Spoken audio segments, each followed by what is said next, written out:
Hi everybody, thanks for joining us at the Preferred Adventure Center for another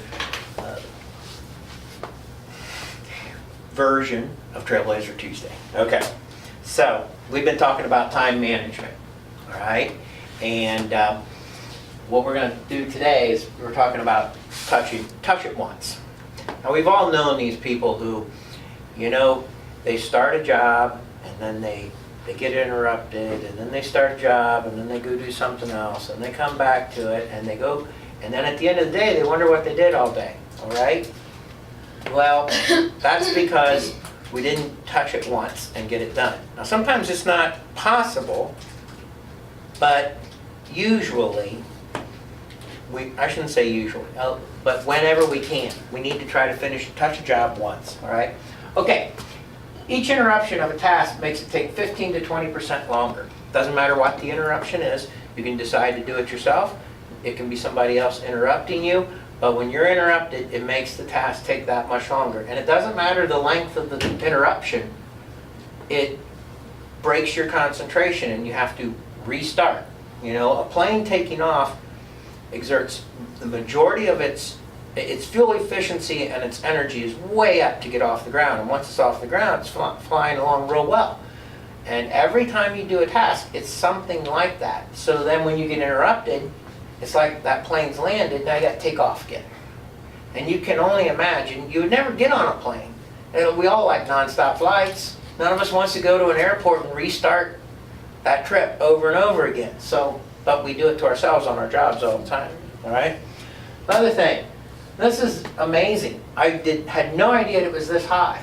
You are 300% more likely to make an error if you have to start working on a task more than once. 300%. That's fascinatingly high, right?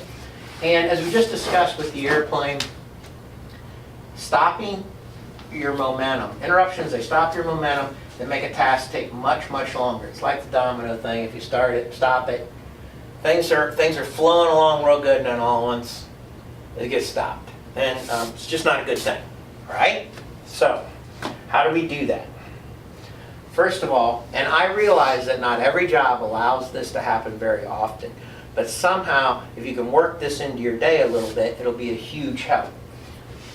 Work in spurts, right? If you can do for a small amount of time, concentrate, you'll get so much more done in those small amounts of time. So schedule quiet time if possible. It's a big deal if you can do it. But then, when you're in your quiet time, concentrate on what you want to do. You don't have quiet time, check Facebook, okay? You schedule quiet time, be focused, get it done. Last week, or in another time, we talked about that one thing, all right? Don't take your precious time that you scheduled for quiet time and then squander it away. All right? Have a quiet place to go for work. It's become, or it was for a while, they're losing their popularity a little bit.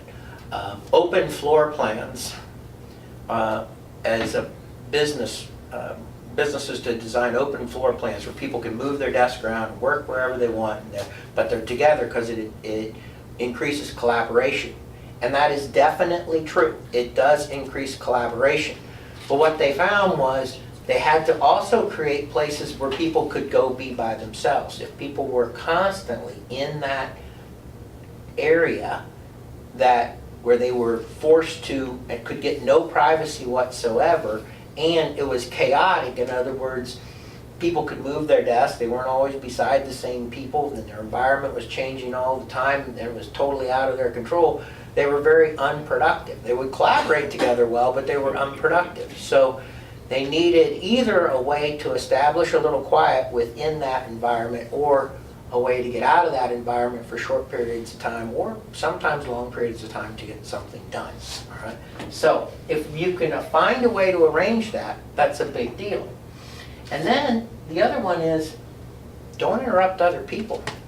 You know, if it's okay to interrupt somebody when it's important, all right? But think about it. We all only have 1,440 minutes in a day. So use those minutes wisely, and if you respect other people's time, they're much more likely to respect yours. So if something doesn't need an immediate answer, think about it. You're probably gonna, if you wait a little bit, you might be able to go to that person with 3 or 4 questions at one time and have it be 1 interruption rather than 3 interruptions because you came every time at that moment. Okay? So, that's working in spurts. And the other one that's a big deal is focus and finish. All right, you need to be a little bit crazy about finishing a task. This drives my wife crazy. She wants to come into the office on Saturday morning and clean for a while and then go home, and that drives me nuts, okay? She's wonderful, and I don't really help her all that often because it doesn't work very well, because when I'm here, I want to finish everything before I go back, all right? But be crazy about finishing. Don't take a break if you don't really need one. Now, some jobs require a break. I mean, I get that. You can't do the same thing for 7 hours without picking your head up. But a lot of times, we get to a certain point, and we take a break. When you go on a break, then, you know, you talk with this person and you talk with that person, and then they ask you for your help with this, or your mind wanders away from that, and then you have to go back. It's like voluntarily, if you take a break when you don't really need one, it's like voluntarily turning your nonstop flight into one with a layover. And not very many of us would do that. If you need a break, that's great. But if you don't do it. You're going to break, you think you're breaking that job up, but you're making the job take twice as long. Sometimes worse, all right? Use real deadlines. Force yourself to finish. You know, we put, and I'm guilty of this too sometimes, but we put a due date on a task. It's not a real due date. It doesn't really have to be done then. And then it becomes this thing we just ignore, and we blow off, and we put up to another day. And it really, you know, the due date, it's not real. So we don't really work to get it done because it's not really due. You know, it's like you seeing that actor die on TV, and they're in another series somewhere else as a backup person, you know, and after a while, people dying on TV, it has no effect on you because it's not real, all right? Well, we do that to we train ourselves to ignore our own deadlines because they're not real deadlines. If something's really important, give it a real deadline, and then give yourself a consequence, like, I'm not going to go to lunch until this job is done. Or, now, don't do this. I'm not going to go to the bathroom until this job's done. That's a bad plan, all right? Do not do that. But give yourself a consequence if you don't stick to the deadline. It'll help, all right? And then set enough time aside to actually finish the task. How many of us do that? Oh, this is going to take 10 minutes. And then it takes a half hour, and it backs up everything else we do. And then we're frustrated because it took longer than we thought. But in reality, we knew darn well we were going to finish that task in 10 minutes. No way.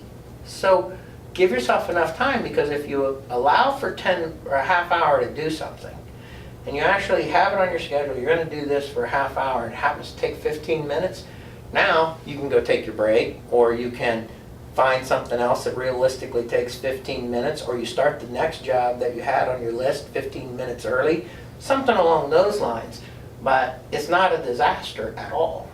But if you allow, you know, a half hour for a job that takes 2 hours, that's really, really normal. Okay, now another key to focusing and finishing. Do your worst task first. Really big deal. And this actually, at one time I used to tell people this was a life-changing revelation for me, all right? I don't know if I'd quite go that far because I'm older now, but when you start your day off and you look at that list of things to do, there's that one thing you really don't want to do, all right? It's probably something that maybe you really hate doing it. You don't want to do it. It's a miserable job. Well, if it's a miserable job, it's probably hard. It's probably going to take some time. And the really sad thing about it is our most miserable jobs are oftentimes the most important, okay? And that's why they get put off, and then they go past their deadlines, because their deadline wasn't real in the first place anyways. But when you start your day off and you do that worst task first, now the rest of your day looks brighter to you, first of all. Secondly, that's a huge accomplishment. If that task looked worst to you because you didn't want to do it, it was a big job. A lot of times, if you do the task you're dreading the most first in the day, if you quit your day right there, you'd feel like you accomplished something, because it was a big deal. You got something important that was hard done.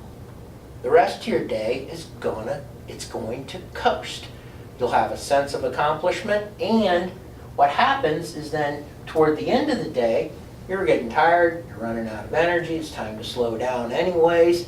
Now you're doing the ones that are so much easier, all right? So this is a really, really big deal. But all of these things, the idea is to not be interrupted.